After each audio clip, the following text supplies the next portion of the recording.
9 days before the Supreme Court releases the full judgment on its ruling that annulled the re-election of President Uhuru Kenyatta,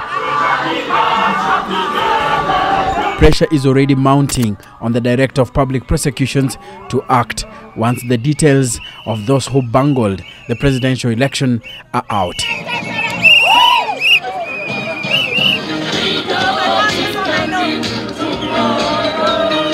Gladwell Otieno is the director of AFRICOG, and on Wednesday, she was among members of the civil society who demonstrated against what they call persistent election fraud, which needs to end. Outside the office of the DPP, they pitched camp. People power! People power! Nani aliyeumba Chiloba? Kweli si wewe Mwenyezi Mungu. Si wewe Mwenyezi Mungu. And when officials of the civil organizations under the umbrella of Kura Yangu Sauti Yangu were allowed a meeting at the Directorate of Public Prosecutions, they petitioned the DPP to prosecute those that will be mentioned in relation to election fraud. We can't go seamlessly into the next elections without certain things happening. Otherwise, the same problems will arise and we'll end up with the same sort of result that we had before, and that would plunge the country into a crisis. So we want action. Director of Public Prosecutions should move to identify what those illegalities were and commence prosecutions against people who committed them.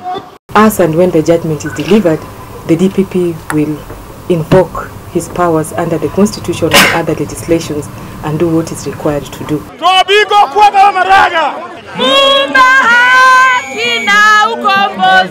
But even before the full judgment is delivered and action taken against IEBC officers responsible for mismanaging the presidential election, the civil society is demanding radical surgery at the Commission's Secretariat. They want the current CEO Ezra Chiloba and a host of senior officers removed. This is not just about Chiloba. This is about the leadership having announced results which they had no basis for announcing. Problems having been found with the transmission system such that there are doubts about what actual system was used. And on Wednesday, they demonstrated at the Commission headquarters, handing in a petition that calls for restructuring of Kenya's electoral body. The IEBC can no longer purport to decide anything unilaterally. It's in the dock. It's conducted an election which has been overturned. Therefore, there's need for some reflection. 33 days to the repeat presidential election, and pressure is mounting on senior officers at the Independent Electoral and Boundaries Commission to vacate. Members of the civil society maintain that the Supreme Court ruling was an indictment to the current Electoral Commission.